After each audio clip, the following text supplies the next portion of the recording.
Welcome, everyone. My name is Sarah Ray from the Bloomfield Public Library. I'd like to thank Shana for returning again to tell us everything about eating for energy. Over to you, Shana. Thank you so much. Good evening, everyone.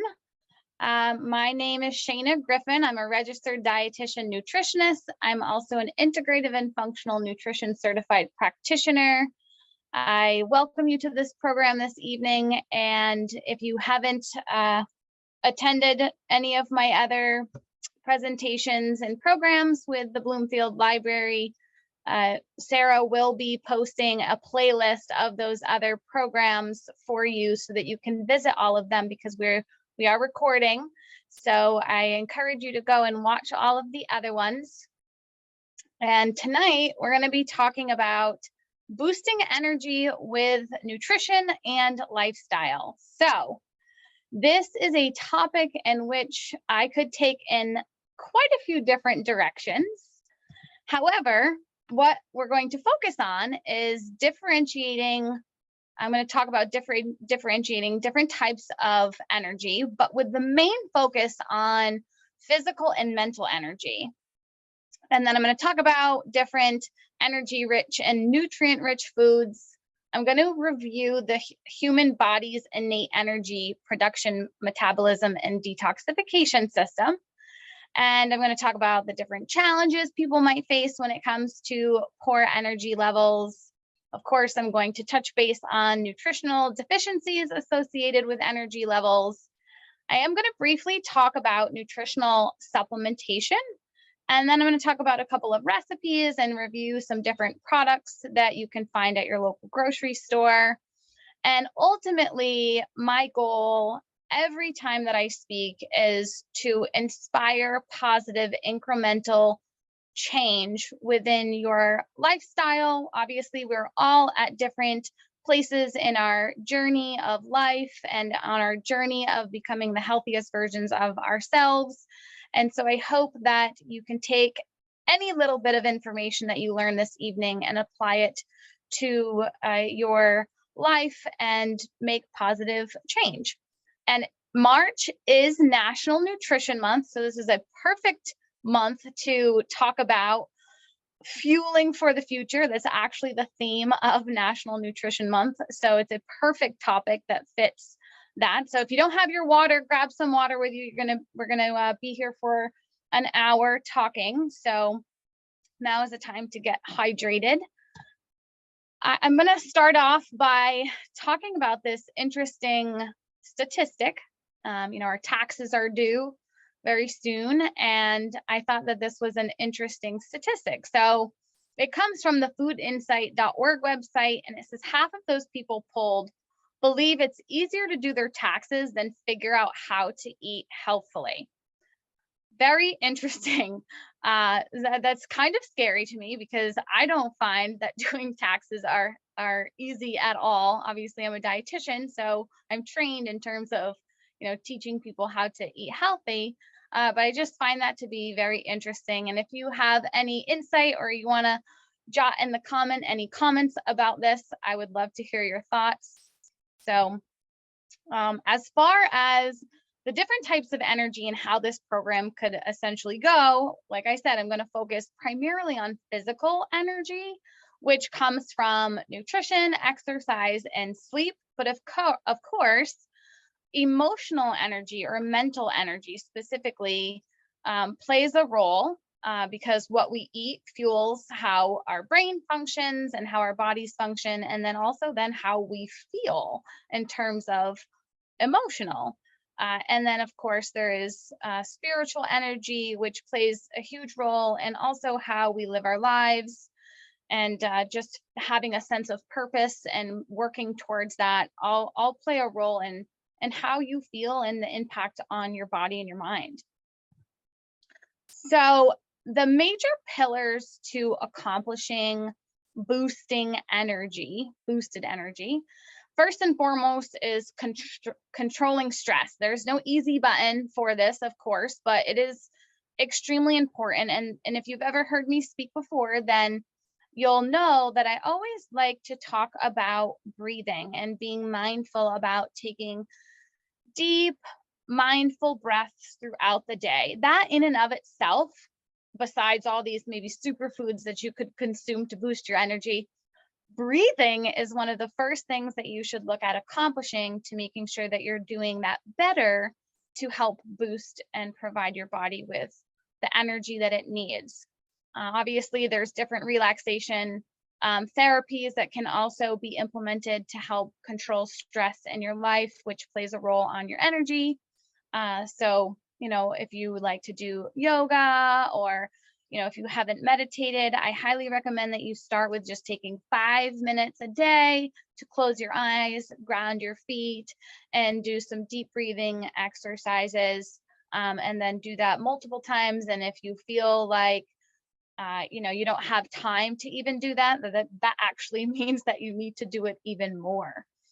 So the number one reason for fatigue is being overworked. That could be from a professional career standpoint, from a family standpoint, from different social obligations. And the goal is to streamline and prioritize by lightening your load so that those things aren't adding to the fire.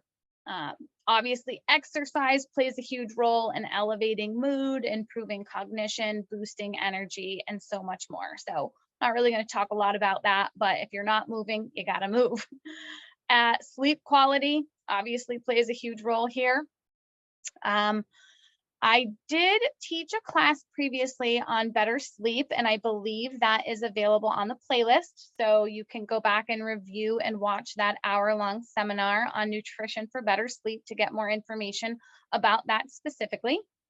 And as far as sleep, that can, if you're not getting good quality sleep, it can cause fatigue. It could even get to the point where you're just exhausted, or it could just be that you're a little bit sleepy, or maybe just have that midday slump. So there's a spectrum there of that you'd want to take into consideration. Obviously, focus on making sure that you're getting quality sleep. Alcohol in general is something that should be limited. That does play a huge role on your energy levels, as does smoking. If you smoke, the goal is to quit, right?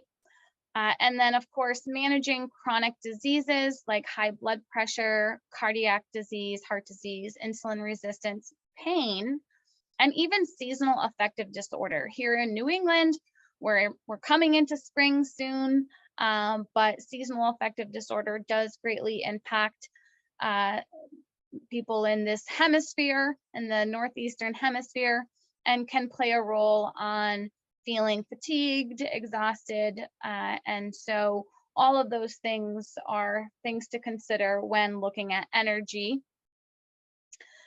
Feeding your gut, when talking about gut health and the microbiome, probiotics and fiber are extremely important. I have also spoken on this topic multiple times in the past, but the goal is to maximize the absorption of nutrients. And there is an absolute connection from the gut brain, and there's, your food affects your mood. And I like to say it's not just willpower that is driving you to make change, but it's biology within us that is affecting our ability to make change sometimes. So, and that all starts in your gut. It's like they say your gut is your second brain, but I like to say it's actually really your first brain, because if your gut isn't functioning properly, then your brain isn't going to function properly. And it really is just truly a vicious cycle. So, making sure that you're getting adequate probiotics and prebiotics, those fiber foods that are the food for the fuel for those live bacteria to grow and thrive is extremely important. And I'm going to talk a little bit about caffeine later, but you can have caffeine and use that to your advantage in some circumstances for boosting energy.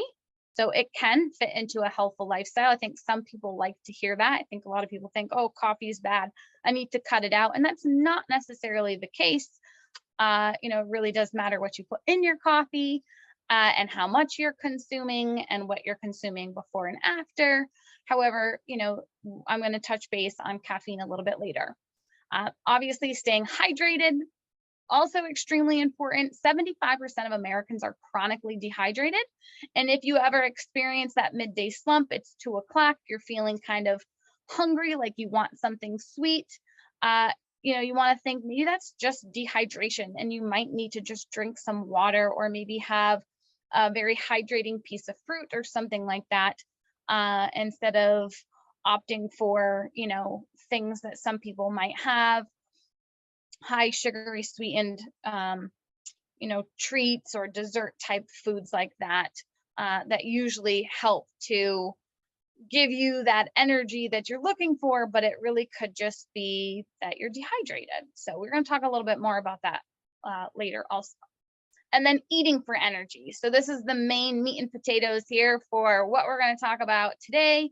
Opting for nutrient-dense, balanced diet that's rich in fiber, that's loaded with vegetables, that has an emphasis of omega-3 fatty acids, whole grains, nuts, and seeds, and lean protein.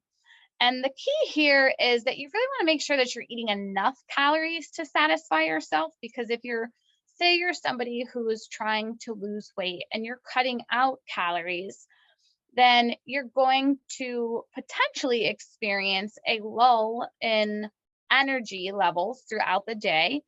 And so we want to really make sure that you're working with a professional that knows what you need for your body, for your activity levels, for where you are in your journey, to help make sure that you're not under consuming too many calories, and experiencing what then could lead to overeating, maybe binging on things because you didn't eat a lot of calories and now all of a sudden it's later in the day and you have no willpower because biologically your body is saying, feed me, I need to eat, I didn't eat enough all day.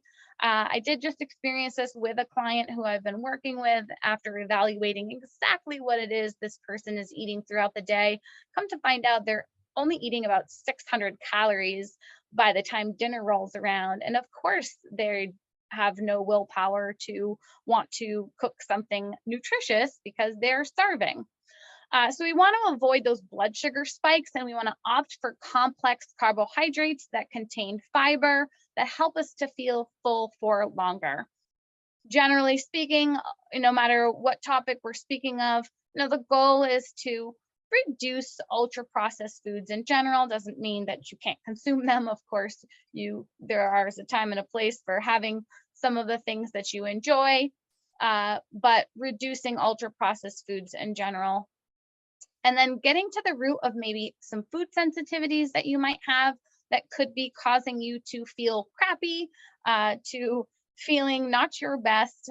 So, talking to a dietitian or a professional, a healthcare professional, if you are struggling, to create that personalized approach for you, and even talk about the timing of meals based on your physical activity and personalized daily routines. Now, I did talk about this in the last program, the sugar craving class. I talked a little bit about intermittent fasting, and how, if you kind of go all day without eating, then that may work for some people, but it may not work for others. And in most cases, it can cause you to feel tired. So I'm going to talk a little bit more about that when I speak about carbohydrates. But really all of the answers to any of those questions you might have is really specific to you and your regimen, and personal life. However, what we do know is that the typical American diet doesn't align with the recommended limits or goals, and therefore, unfortunately, excessive amounts of energy-dense foods are consumed and insufficient amount of nutrient-dense foods are consumed. So the energy-dense foods would be things like foods that have high saturated fats and added sugar and sodium.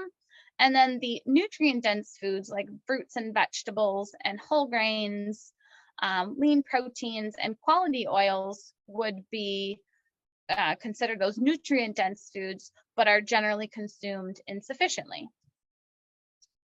A healthy diet includes foods that are a good source of those nutrients relative to the amount of calories. So these pictures here show you that On the left side here, we have a breakfast sandwich on a refined grain with a sugary beverage, all of that, which is about 14 or close to 1,500 calories, whereas the amount of food that you could consume to the right of that with the fruits and the vegetables, the cauliflower, the tomato, and a nice soup with some nuts and vegetables there. Same amount of calories, but the density of those calories are really, really high, which give you energy because calories are energy, but their lack of the nutrition that your body needs to thrive. So again, here on the right side of the screen, you can see a picture of calorie dense food. So you're getting the energy and the calories that your body needs to move and function, but not optimally. Optimally, we want to opt for nutrient dense foods that have those antioxidants and phytochemicals and vitamins and minerals, which all come from whole foods like fruits and vegetables, lean protein, whole grains, nuts, seeds. Here is just another picture showing exactly what I was just saying in terms of the breakdown of those particular food ingredients and how those calories kind of add up. So each of these meals are about 535 calories, but you can see the volume in which you're going to consume for those high nutrient density foods are coming from more nutrient fruits and vegetables, the nutrient dense foods, versus processed, fast food typical meal like a chicken sandwich there with those French fries. And then here's just another picture for you to visually see how 200 calories can be broken down from grapes to raisins. Obviously, the water is removed. Some of the fiber is also removed from the grapes. So you're gonna feel more full for longer with the grapes versus the raisins. And depending on your day and your physical activity, raisins may be an appropriate convenience food that you need. Maybe you're running a marathon and those could be a better for you quick option. But this picture here is just to show you the density of 200 calories and what that would visually look like.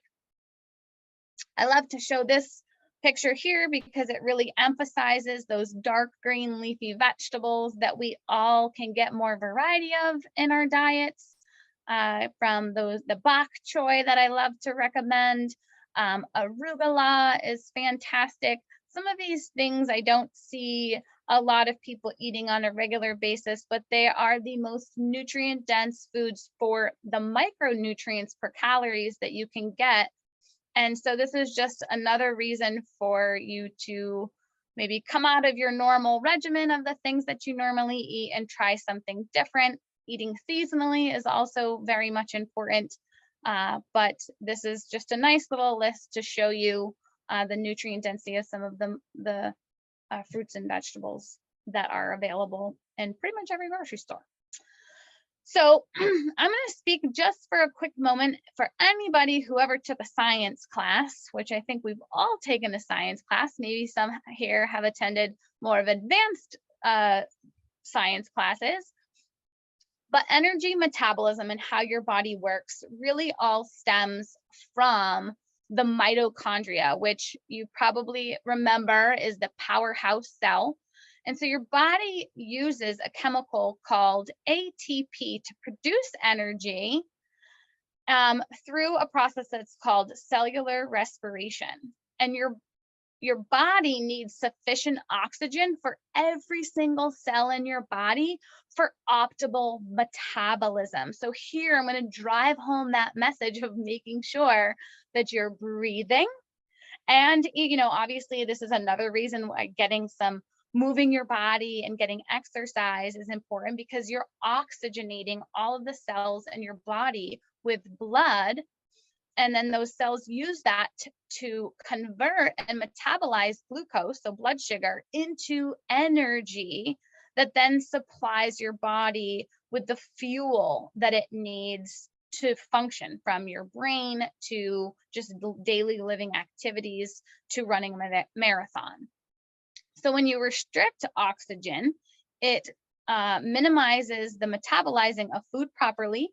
Nutrients then get wasted, and it changes the environment of the cells, which is a whole nother conversation, which we won't get into today. But I'm driving home that message that breathing plays a critical role in energy and how you feel.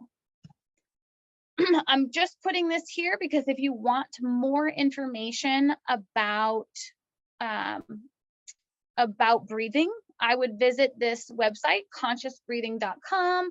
There is an article there that goes in depth, explaining a lot more of the science behind that and why it's important. I find it to be very interesting, so I thought I would share with you if you wanted to learn more about it. Okay, as far as metabolism and how your body works, and as I mentioned, carbohydrates or glucose is the preferred fuel source for your body. So if you haven't already, go back and watch that sugar craving presentation, because that's going to provide you with a little bit more information, or an hour-long information about kind of how carbohydrates work in your body and how that affects things. But essentially, the message here that I want to explain is that all carbohydrates in any form break down into glucose, so blood sugar, right? When we think of blood sugar and you get your blood sugar tested at the doctor, what they're looking for and what they're testing is glucose.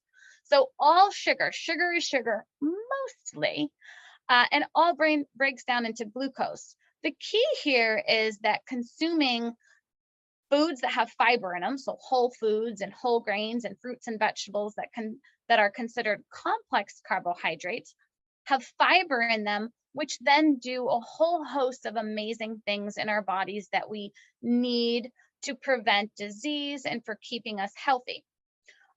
So fiber helps you to feel full for longer, so you won't experience those blood sugar spikes up and down, and you'll better be able to maintain your blood sugar throughout the day, feeling like you have energy for longer.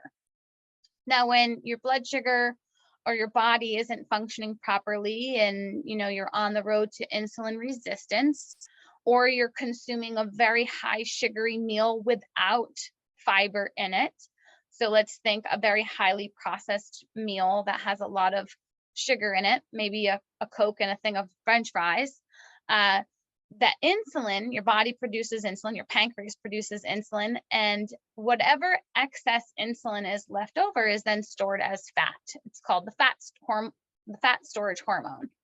And so really, we just want to prevent this blood sugar roller coaster, and we want to maintain, again, that very good level of blood sugar balance throughout the day, so that we're not experiencing that lull and that lack of energy through, like in the afternoon, for example. I think it's pretty much when most people start feeling that lack of energy, or maybe it's first thing in the morning. However, obviously the sugary beverages and things like that I think most people think of when you think of, processed foods, those really are just empty calories, and they're delivered as liquids, which is like a surge of insulin. Now, this can be helpful if you are an athlete or you are somebody who is doing a lot of exercising and a lot of physical activity. But for somebody who's sedentary or minimally active, these types of things aren't helpful. So you think of athletes who are drinking sugary, Gatorades or Powerades, or even those little glucose tablets or gels. That's adding a pure glucose to help them fuel through that intense physical activity. So today, I'm really just focusing more so on general and not performance athlete nutrition. So now, if you're following a very low carbohydrate diet, which tends to be very popular and common, a lot of people say, well, I can't eat, bread, and I can't have those things because there's so many carbohydrates in them. Going on or the keto diet, I should say, that is basically no carbohydrates.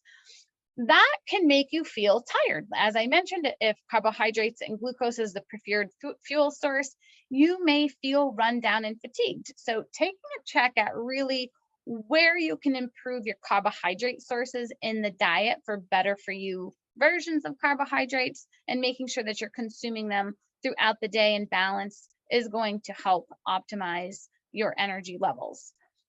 Obviously, the overall goal is to limit those added sugars. And if anybody remembers from any previous, maybe I'll ask Sarah what that number is. I'll tell you, it's 24 grams a day. You should limit your added sugar to 24 grams a day. So if you've heard me speak before, that's that magic number when you're reading a nutrition facts label and you're looking at added sugar. An overall healthy individual really should just be limiting less than 24 grams of added sugar a day.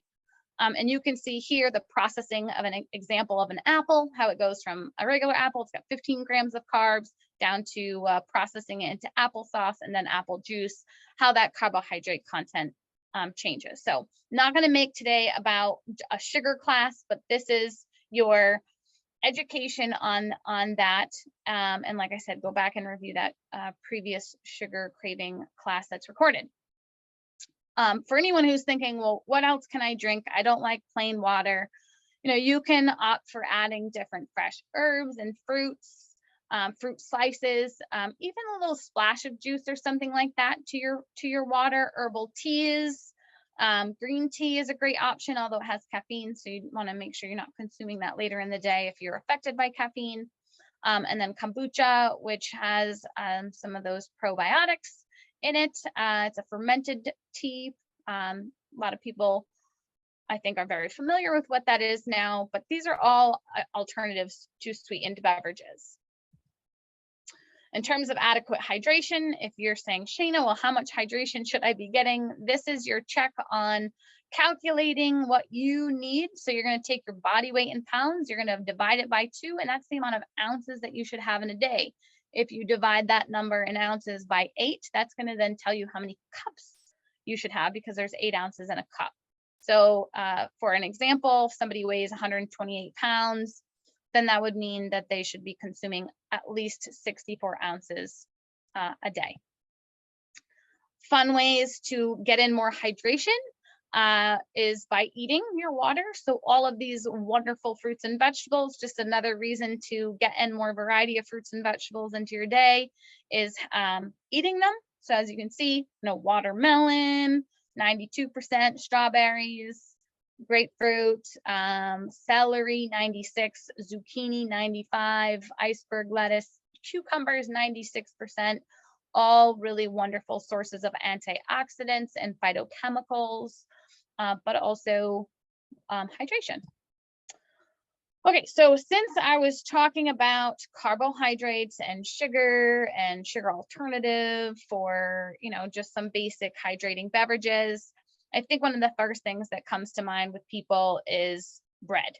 Now, bread is a great source of nutrient-rich energy, and these are just a few listed brands that you can find at most of your grocery stores. And I think what you'll notice here from the theme on here with all of these brands is that they're sprouted. So when you're choosing carbohydrates or bread, you want to opt for sprouted grain bread.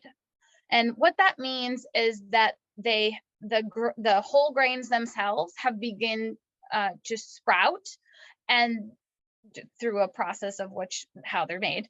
And that means that they're higher in nutrients like protein, fiber, and vitamins, and that those nutrients are more bioavailable and more easily absorbed. And they also have a better response on your glycemic control, so your blood sugar control. And so they do generally are a little bit lower in carbohydrates and higher in fiber and protein than some traditional forms. And they're just easier to digest. So all in all, if you want to up your bread game, then I would suggest going for sprouted grain bread. You can always make your own. You can look up recipes online. But these brands here that I mentioned are the ones that are pretty generally available. It's not an exhaustive list. There's obviously more. Those are just the ones that I'm familiar with. So I'm going to focus on specifically what you see on the screen, these vitamins and minerals. They deserve a spotlight because most people are deficient in magnesium, omega-3s, vitamin D, and potassium. Not so much iron per se or B vitamins, but they play a huge role in boosting your energy. So magnesium, as you can see on the right-hand side of the screen, just a list of the top 10 foods highest in magnesium. And most people are deficient in magnesium, believe it or not. It is necessary to store energy, that molecule, like I mentioned, that ATP. So it's needed to store that. Without magnesium, you're not able to store ATP. A magnesium deficiency impairs the energy pathway of that mitochondria, that powerhouse cell, to generate that ATP, and then can lead to fatigue, tiredness, inflammation, and even free radical damage. So therefore, you need those antioxidants from those fruits and vegetables to help with that free radical oxidation damage.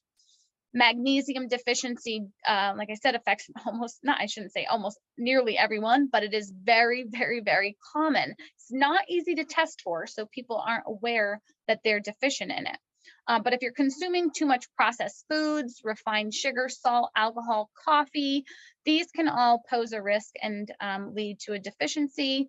And then research does support that intensive chemical farming practices, so where our soils have been depleted of magnesium, making it more challenging to meet our magnesium needs in today's modern environment. Vitamin D, I love to talk about vitamin D. It is the sunshine vitamin, and again, most people are deficient, especially right now in the middle of the winter, towards the end of the winter, I should say. In New England, go get your vitamin D levels checked if you haven't already. It's likely that you need supplementation if you're living in New England. Recommend getting outside for 15 minutes a day and getting some sunshine on your face and your arms. So another reason to just go for a walk outside. It's been beautiful out these days. Going for the walk is going to help to boost your energy. But low energy and fatigue is a common symptom of vitamin D deficiency, as well as a whole host of other things. So it seems to help that mitochondria, that powerhouse cell, generate the energy. It uses the oxygen and the power parts of the body, like your muscles and your heart. And I will note that, and I won't go into too much detail with it, and if you have questions about it, happy to answer them for you. When it comes to vitamin D, and if you're somebody who's also taking a calcium supplement or a bone supplement of some sort, or you're not getting calcium-rich foods in the diet, then it's really important to take vitamin D with K2, not vitamin K, but vitamin K2, which tends to be deficient in the American diet. And it helps to take calcium, which your body can only process. It's an electrolyte, and it can only process so much that it needs the K2 to help take that calcium and shuttle it into the bone where it belongs, and not into the arteries. We don't want to calcify our arteries. We know that heart disease is the #1 killer in the United States, and you know, calcification of the arteries is a leading reason why that happens. And so if you're taking a vitamin and mineral supplement that has calcium in it, that vitamin D helps to, that vitamin K2 helps to shuttle that calcium into the bone. So it's really a whole nother conversation, but I really think that a lot of people need to understand that. I think it's very important. Please talk to your doctor about that. If you have questions, I'm happy to answer questions for you also. And then, as you can see, the recommended dietary allowances is listed on the bottom of the screen there. So go get your vitamin D levels checked. Oh, and vitamin D is a fat soluble vitamin. So if you are taking vitamin D, please take it with a meal that has fat in it. It helps to increase the absorption of that nutrient, of that supplement. Iron, I think a lot of us probably know and associate iron with energy levels. A deficiency in iron can lead to anemia, which the number one signs and symptoms there are fatigue and weakness. You know, it's essential. It's an essential mineral, and it's needed to transport oxygen throughout the body in a form of hemoglobin.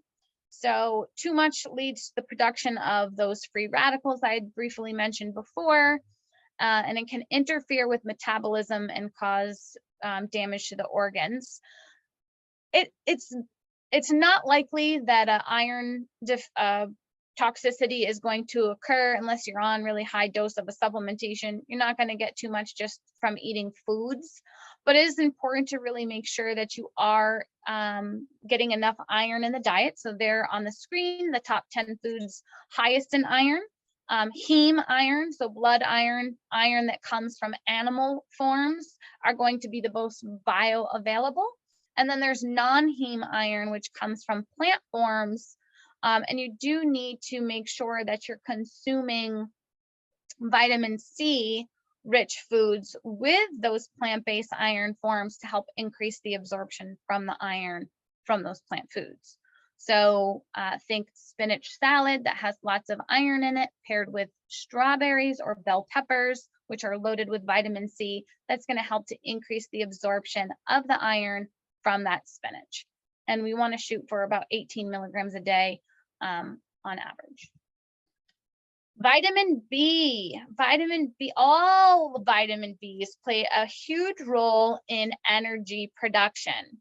So I won't go over every single one in detail here, but I think that it's important to note that vitamin B, if you're taking a multivitamin supplement, or maybe you're taking a vitamin B complex, these are water soluble vitamins, and therefore you need to replenish them every single day. Whereas fat soluble vitamins, like the vitamin D, are stored in your fat, and you can get too much of those.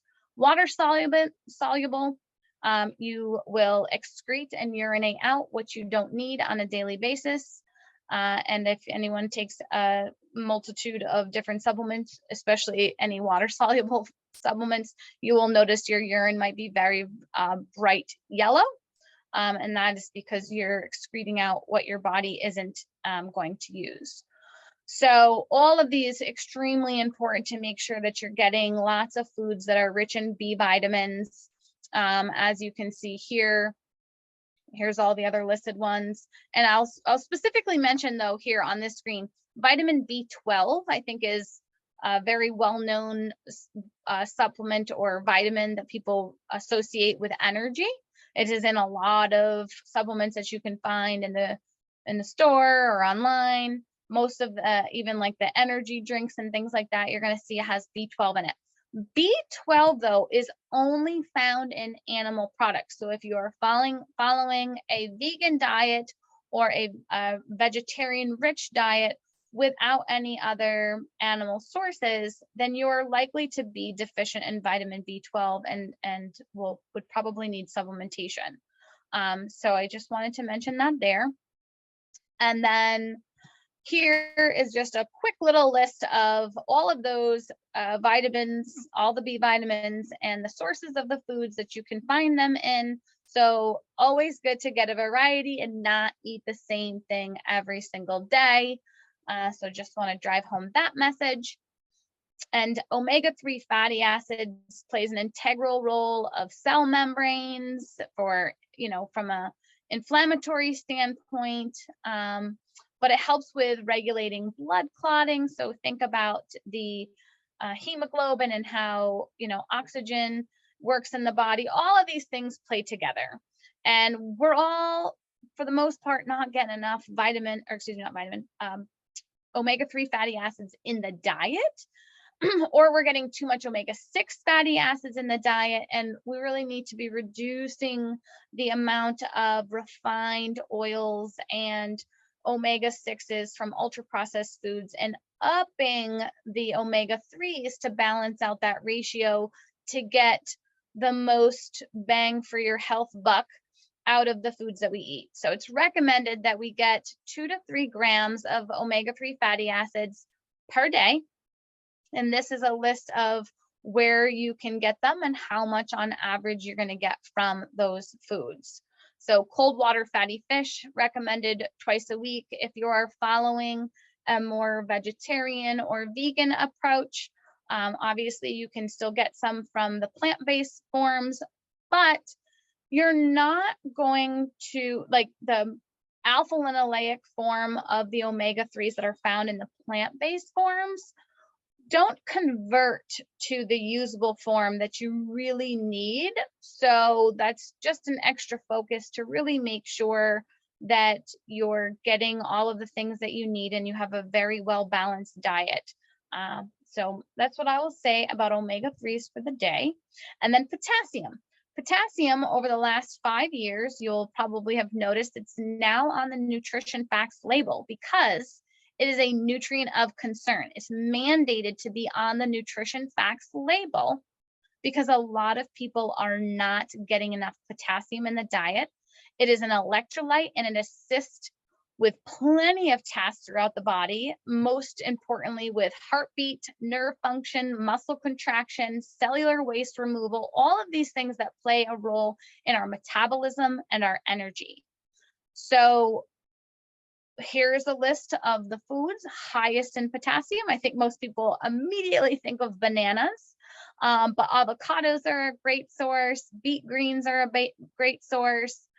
Milk, mushrooms, cooked tomato sauce, concentrated down, is going to be higher in potassium, as well as lycopene, which is really great also. So really focusing on paying attention to that food label of any of the things that you might be eating and getting familiar with the source of potassium in the different foods that you're consuming. This is a graph that just shows some of the other vitamins and minerals, trace elements that I might not have mentioned that can play a role with fatigue. So I am going to talk about CoQ10 in just a moment. I talked about magnesium, but you can see vitamin A, vitamin E, vitamin D are all fat-soluble vitamins. And then chromium, I think I briefly mentioned that in the sugar class that I taught. That helps to promote glucose uptake and help stabilize blood sugar, so it can help to prevent some of that up and down feeling of that insulin resistance blood sugar spike, which can make you feel kind of lousy or fatigued or tired. So I will talk now about CoQ10 and how that is an essential compound for energy production. It's found in the cell's membrane and that mitochondria that I spoke about, which is the powerhouse cell, and it supports energy production for organs and tissues, your lungs, your whole body. And it is produced in small amounts by your body, but it really comes from foods like animal protein, seafood, trout, chicken thighs are good sources, pistachios, extra virgin olive oil, soybeans, avocado, cauliflower, and broccoli, all things that I think most people probably enjoy eating, or at least for those of you on this presentation, I'm assuming that you all enjoy eating some of those foods since you are here listening to this program and like nutrition. And so for those people experiencing maybe some general fatigue and you're somebody who grabs another cup of coffee, maybe you want to consider some CoQ10. I thought I put this on here and I guess I left it out, but if you're on a statin medication, statins deplete your body of CoQ10, and a statin is for reducing cholesterol. So something to consider talking with your doctor about as far as probably needing to be on CoQ10 if you're on a statin medication.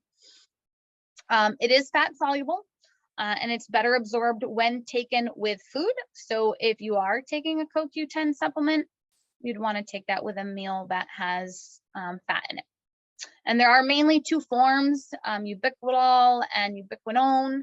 These sound the same, yet they are different. The ubiquinol is thought to be better absorbed. So if you're looking at labels, or maybe you're taking it yourself or know somebody who's taking it, you know, that's just a very little quick briefer on that. And then I think it's important to mention an amino acid that is getting some highlight as far as it popping up into different supplements and also some functional beverages. But L-theanine, it's an amino acid and it's found in green tea. So this is another reason to enjoy drinking some green tea. Green tea does have caffeine, but the thing about L-theanine is that it gives, instead of caffeine where you can have like a high up and a high down, L-theanine really helps to balance and give a very calm and even boost in energy. So matcha and green tea are nutritious and antioxidant rich and wonderful as far as health benefits for a lot of different things, but specifically in terms of if you need a little pick-me-up, this can be a really nice level, less spike than like a cup of coffee, for example. So hopefully that makes sense. And then if you do combine L-theanine with caffeine, so like I said, kind of found in a lot of these different types of energy drinks that are now on the market, it can significantly impact your energy levels. And I think that this could be a positive if you are an athlete and you're using it for performance reasons. It certainly can have a benefit. As far as herbs for energy, there is evidence to support the following on the screen. So ginseng, rhodiola, and ashwagandha all do have science to support promoting healthy energy production. Ashwagandha really tends to be one of those herbs that you are finding in a lot of different energy and stress related supplements on the market, but also some different functional beverages and even protein smoothies and protein powders and things like that. They're finding ways to put these herbs into different vehicles of consumption. So instead of taking another pill, you know, you're drinking a beverage. They have different, trying to think of the name of the one I was going to just say, but Gold Thread Tonic is one. Elements is another one that I can think of that are found in a lot of different places. And of course, before taking any type of herbals or things like that, and especially if you're on any other types of medications, there could be some drug and nutrient interactions. So you want to talk to your doctor about that before implementing, because there could be some drug and nutrient interactions. So caffeine. How much caffeine is America consuming? You can see on the right-hand side of the screen, there's a list there and it breaks it down in terms of percentage of coffee, tea, soft drinks, energy drinks. Most of it, 64% of the caffeine we're consuming is coming from coffee. I'm surprised at the energy drinks from working at a grocery store. I would definitely think that the amount of energy drinks was a lot higher based on what I've seen being sold. But this is just kind of some interesting statistics. And I think that what I'd like to say about caffeine is that it can play a role in a healthy lifestyle and a healthy diet. And that the key here is some people get the jitters. There's a gene for it's called the caffeine gene, and you may be more affected than somebody else. I know people who can drink coffee right before they go to bed and have no trouble sleeping. But caffeine does have a half-life around 3 to 5 hours. So it's recommended that you not drink it past, 2 o'clock in the afternoon because it can affect your sleep. And so there's a lot of research that's been coming out that scientifically support that it can have a greater microbiome diversity on your gut microbiome. So very interesting that is a very credible research article came out discussing that. So that's interesting.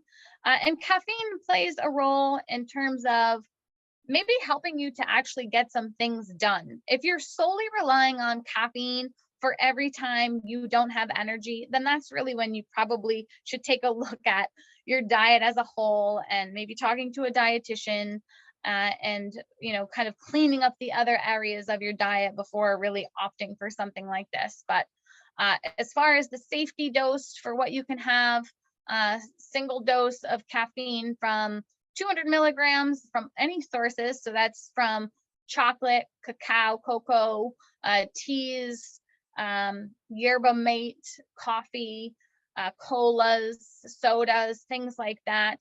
And then there's a little equation. So the equation for, because obviously we're all different body weights, from if you wanted to do how much you should have in a day, you can calculate out your weight in kilograms.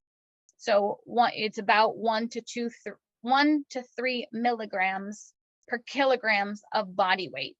And you would take your weight in pounds divided by 2.2 to get your weight in kilograms, if you're curious on just calculating that for yourself specifically. What else did I want to say here? I think that's it. And I just wanted to show you a couple of charts that show you how many milligrams of caffeine are in various typical things, like from soda to diet soda to teas. So, you know, take a look at this from an energy shot to just a cup of coffee, about how many milligrams of, now what somebody considers a cup of coffee, you have to specify, because a cup of coffee really is 8 ounces, when some people's cup of coffee might be 16 or 24. They say, oh no, I only have 1 cup of coffee a day, or I have 2 cups of coffee, and you find out that their 1 cup or their 2 cups is 20 ounces times 2 or 3, and you know, it just really will add up to a significant amount of caffeine. Also, here's something a little bit more specific with a couple of brands listed here of the amount of milligrams of caffeine in each of those. So a grande drip coffee from Starbucks, 330 milligrams, black tea, 47. And then I put this on here just because I'm not going to spend a lot of time talking about balancing meals, but this right here is, for most people, the ideal ratio of how to break down protein, fat, and carbohydrates for a balanced approach for somebody who is, you know, getting in a little bit of exercise, but not significant amount. Protein would be calculated 20 to 30% of your diet, including those omega-3 fatty acids, and that from the protein sources. And then fat would be about 25 to 35% of your calories coming from fat, less than 10% from saturated fat. And then carbohydrates, we would kind of average that out to being 40% of your calories coming from carbohydrates, with getting in 25 to 40 grams of fiber per day. So that just kind of gives you an idea. Now, whether you're somebody who's consuming 1,500 calories a day, or maybe you're somebody who's very active and you're consuming 3,000 calories a day, those meal plans would look very different, of course, but this is just a very brief rundown of how you could break down your protein, fat, and carbohydrates as far as a balanced approach for good energy throughout the day. For some creative snack combinations, mixing and matching from at least 2 of these food groups, putting together combinations of different proteins and maybe some fruit or a vegetable with a dip from, or some nuts from the fat section there. And then just the famous energy bites. Certainly have done all kinds of fun programs with Sarah at the library on doing, you know, creating all different recipes of energy bites, but this one right here is the very standard, typical. You can alter it any which way you want, but this is a very typical starting point for an energy bite recipe on the right hand side there. So a cup of oats, got some ground flax, some chia seeds, a nut butter, or you could do a sun butter if you couldn't have nuts, and then a little bit of maple syrup or honey to kind of tie it all together.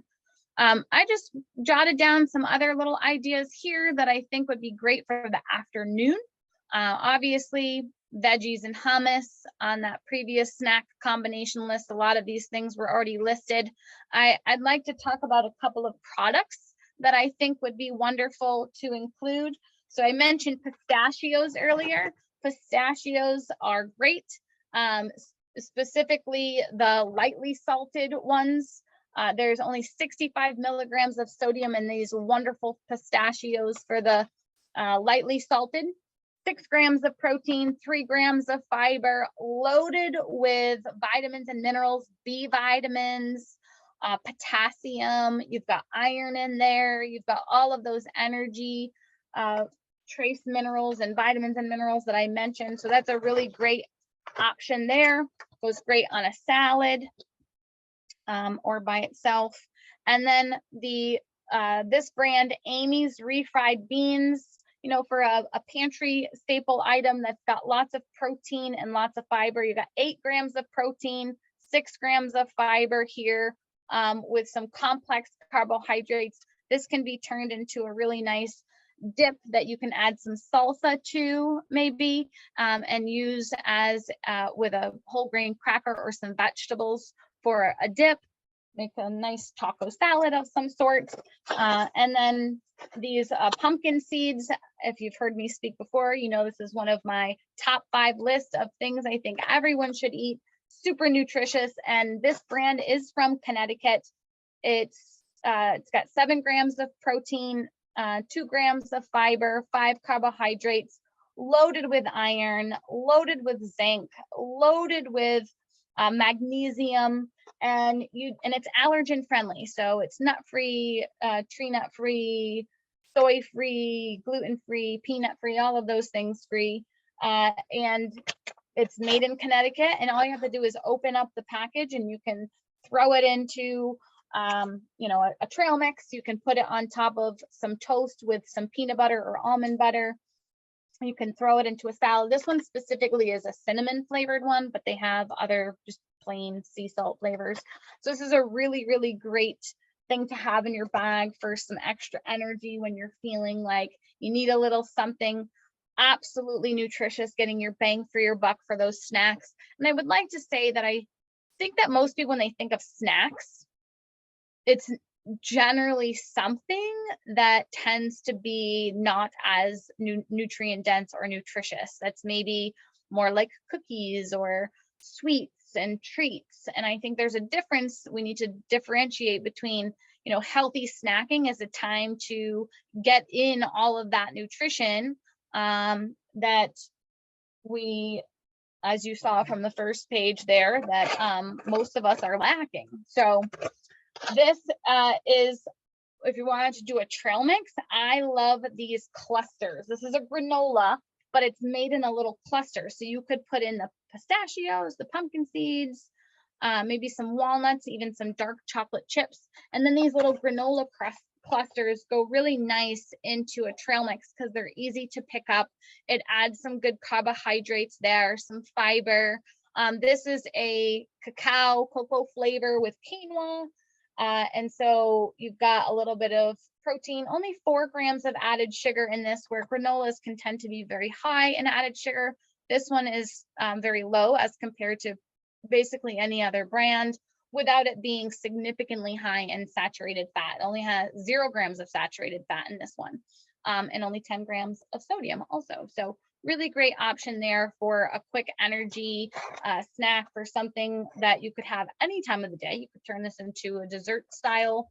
You could have it for breakfast. You could have it for a snack, and it's portable. You know, you can take it with you. This has become one of my newer favorite snacks slash crackers. You can put it on, you know, like a charcuterie board. They're absolutely beautiful. And it's called Paramo Snacks. It's most of them are root vegetables. This one is the beet and yacon flavor, and it's just dehydrated a root vegetable. There's no oil, there's no salt, there's no nothing added to it. They're absolutely delicious. 4 grams of protein, 3 grams of fiber per serving.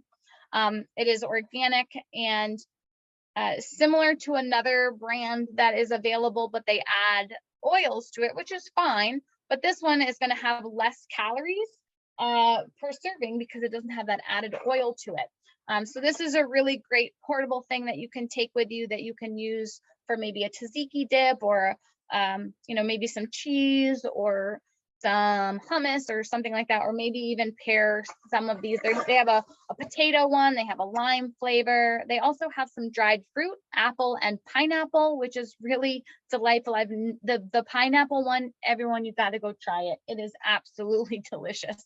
You've got to go find it. They do sell them at a couple of the stores in the area. So be on a lookout. It's called Good Chips Paramos Snacks. Absolutely amazing. And then here, this is a tea that has the green tea and the matcha in it. It also has moringa and white tea in it. I feel like a lot of people don't like green tea. They say, I don't like the taste of it. I have to add honey to it. I got to do something different with it because it's too earthy for me. This one right here isn't as earthy tasting. It is hands down my favorite one, and this gives you just enough caffeine, but with all of that antioxidant support.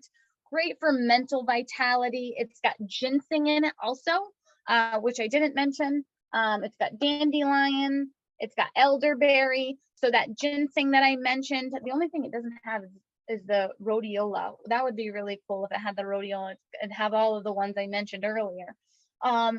Great for immune health too, but this one here, it's called Celeste Daily Wellness Green Matcha Tea. Absolutely amazing. So let's see, what else do we have? I have a couple more things, but let's keep going here because there's a lot on this screen. I want you to take a moment and just look at it. This is a way to pair some different snack options for if you're feeling like you're that midday slump, or maybe you're somebody who just enjoys having more frequent meals throughout the day or snacks throughout the day. These are different combinations that are going to give you a lower carbohydrate amount, but still get all that protein in. And then on the right-hand side, it's going to be about the 30 grams, which would be 2 carbohydrate servings for a little bit more of a substantial snack. But all wonderful options where you're getting the complex carbohydrate, you're getting good fat and protein combined together with all of these options here. I'm going to take a sip of water while you all continue to browse the list. You can see there we've got pistachios with some yogurt and some blueberries as a great option. I like some smoked salmon with a cracker. I love salmon, and I feel like I've been buying smoked salmon lately because it's such an easy snack to have. That's like a snack plate instead of making a meal. I put this on here because I thought it would be interesting for you to just see the different options in categories of all the different foods for your lower glycemic, since I did mention that earlier. On the left-hand side of the screen where it's all highlighted in green, those would be your food groups that would be on the lower glycemic index, so have less of that impact on your blood sugars, but still very nutritious, nutrient-dense options there. So when we look at some of the fruits, for example, apples are a great option. I think most people really like apples. Blackberries, cherries, raspberries, strawberries, all of the berries are really wonderful options. Blueberries, all the berries really are the lowest glycemic and most nutrient dense, antioxidant rich. So those would be great options for boosting your energy. And then I just stuck in here a couple of recipes that I thought you might be interested in that you can literally make your own. A loaded veggie frittata where you're getting the protein and the healthy fat from the eggs. It's a great way to sneak in more vegetables. You can do any combination of vegetables with different seasonings that you like. And it's great to keep in the refrigerator for a few days, up to 3 days. You can eat it hot, you can eat it cold, you can eat it for breakfast, lunch, dinner, or a snack. And if you have no time, they do have these that are sold in the freezer section of the most grocery stores called Veggies Made Great. So that's a similar option for if you didn't have time to make your own and you wanted to grab something like that. That's a very satisfying, energy dense meal option that's gonna, give you lots of vegetables with complex carbs, fiber, protein, and healthy fat. And I put this on here because I think that a lot of people generally don't know what to do with flax seeds or hemp seeds or even chia seeds, but these are very nutrient dense seeds that are, you could just put everything into a food processor and blend it up, and then you can use that to add to yogurt, oatmeal, smoothies. You can put it into muffins and pancake mixes. And so it's an easier way to hide some of those seeds into other foods that you might like to have, like the pancakes and the muffins and things like that, but you're getting in those omega-3 fatty acids that I was talking about earlier. So that's just an option there. And it is best to, keep that in an airtight jar for up to 2 weeks. You don't want to grind them all up and then leave them there in a big jar for a long period of time, because they do have fat and fat can go rancid. So once you grind them, that's really, you want to use it as close to that time as possible. And then here is a high potassium chocolate sweet potato smoothie that I think a lot of people are going to say, no, Shana, that sounds terrible. But I think that the sweetness from the banana, from the sweet potato, even from the dates, obviously, this is a really nutrient dense smoothie recipe that I encourage you to try. It's a great way to add in those complex carbohydrates and a lot of those vitamins and minerals that I spoke about. So try something a little different and give it a whirl and see how you like it. Okay, so that is my presentation on fueling for nutrition and boosting energy. I have a list of options here for any future programs you might be interested in, and I will now take questions from all of you.